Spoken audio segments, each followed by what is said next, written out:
Hi, I am Anne, your virtual success advocate from ZAPTEST. ZAPTEST is a leading free and enterprise software test automation and RPA tool.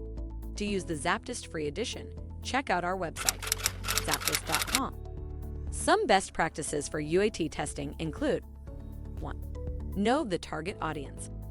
Understand the company's target audience and what it is looking for from the product. 2. Focus on test case detail.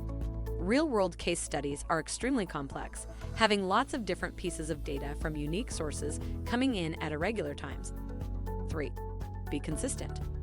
All scientific work benefits from consistency, repeating tests time and time again in the same conditions to ensure that the results are reliable. 4. Standardize communication. Create a standard method of communicating between the development and testing teams. This significantly reduces any friction between the groups and means that the developers can get working on fixes for the errors sooner and with a better understanding of what the issue is.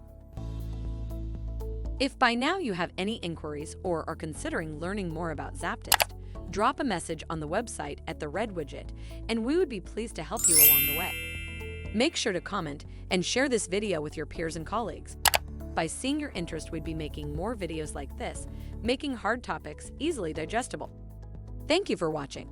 Make sure to read the article linked in the description.